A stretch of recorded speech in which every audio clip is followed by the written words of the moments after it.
He was good when he was younger, but a lot of kids are good when they're younger.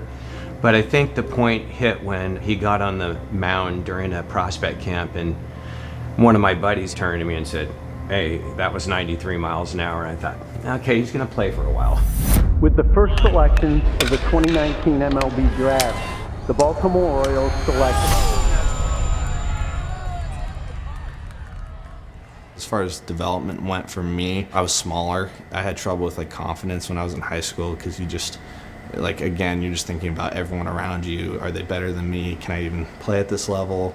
So when I started to grow, my arm was kind of the first thing that really showed, and so I started throwing harder at a younger age, and that's kind of the first thing that caught people's eye.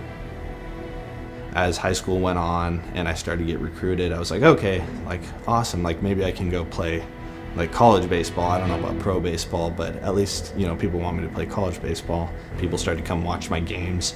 They saw that I caught and I could hit a little bit, and then it became like, oh, maybe you can two-way. So I started getting scouted by professional scouts, and I was like, oh, like, yeah, maybe they think I can play pro ball.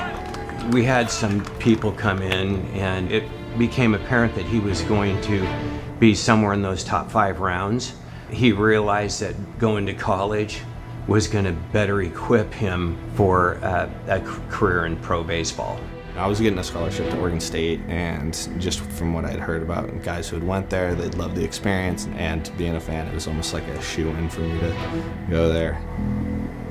I was excited for him. I loved his roommates. I loved what he was about to experience. To take on football was a surprise for us, but a fun one. I got a call in July before I was going to Oregon State from a football coach, and he asked me, it's like, hey, do you want to come try out for the team? We saw you play a little in high school. We know you're coming to Oregon State to play baseball, but would you like to try out for the football team? We need a guy to kick off. The first week of the season, I didn't travel. They went to Minnesota, and next week they had a bye week, and I had a kickoff with, it was me and 2 other kickers, and we just booted like 10 balls in front of the coaches, and then they're like, okay.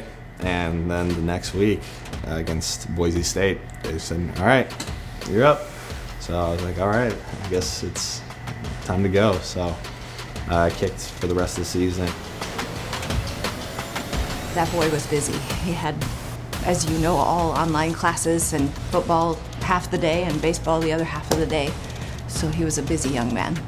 Freshman year I didn't have a whole lot of social life, but going to the College World Series was definitely a cool experience, and after seeing that, I was pretty set on playing baseball.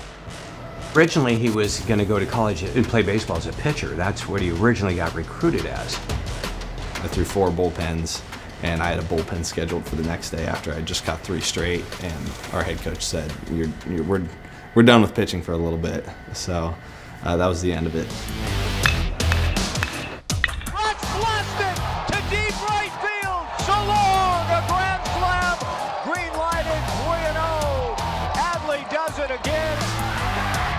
When I got to Oregon State, the head coach we had, Pat Casey, was a guy who always talked about self-doubt, confidence, and intangible things like the mental part of baseball and even life. And that was kind of when my mindset shifted a little bit into, okay, I don't know why I doubted myself, like I can do this, and even if I'm having a bad day, I can still compete.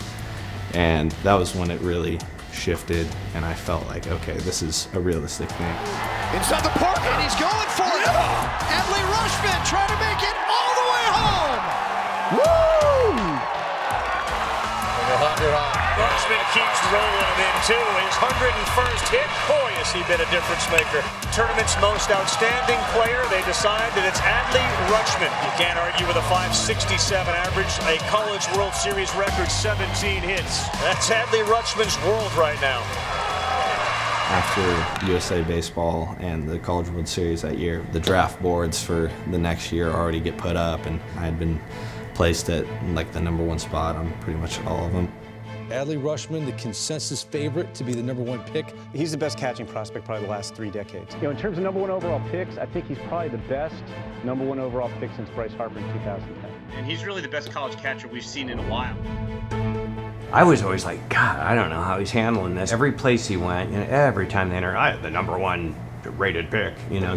He had that throughout that entire season, the only place you can go from there is down. And it's an interesting spot to be in. The only way that I felt like I could approach that is just focus on like the day-to-day, focus on my teammates, focus on, you know, what I can control. He does a really good job blocking it out, and probably a lot better job than most people would do with this situation, but he's built for it.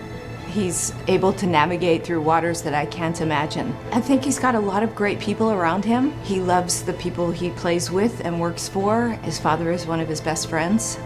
And as Randy mentioned, he's constantly looking towards his little sister for guidance.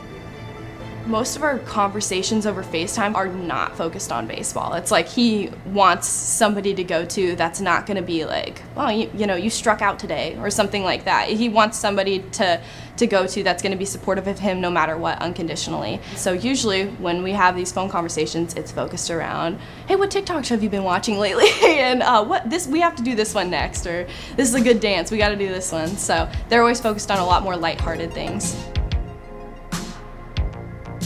At the end of the day, I felt like the people that would be there for me are the people who didn't care about the rankings. It kept me like mentally sound throughout the entire year. I felt like even if I had an 0 for day, I was still able to like reflect back on that and kind of just lean back on my teammates and my family and know that they still had my back no matter what. Big 429 on the season, that's ripped. To go into this year with that level of expectation on you to perform, and then perform the way that you surpassed it, yes, shows you this young man's got some mental toughness too. We now turn the 2019 draft over to the Baltimore Orioles, who have the first selection. We went to lunch beforehand. I don't think he ate. We had no idea what was going to happen that day. Sunday came around and nothing. Monday morning I was like, okay, what do we got? It was just calls all day from my agent and family and just trying to coordinate everything, make sure everything was going to run smoothly, and just try and like figure out what was going to happen. It was hot. Oh, the room was so hot, and we didn't know what was going to happen. Who do you think goes number 1? Well, I still think it's the catcher. Yeah, I think it's a no-brainer. I think it's a slam dunk. I believe that's the direction they go in. You got Rutschman's cell. What a moment inside that draft room for the Baltimore Orioles. A big moment for that organization. Adley. How's it going? What's up? There you are. Congratulations, man. Welcome to the Orioles. Thank you, guys. Look forward to having you. All right, enjoy the day. Talk soon. Just chaotic until about a minute beforehand, and then I was like, okay, we know, locked it in, just put on a little, smirk for about a minute on camera before. With the first selection of the 2019 MLB draft, the Baltimore Orioles select Adley Rutschman, a catcher from Oregon State University.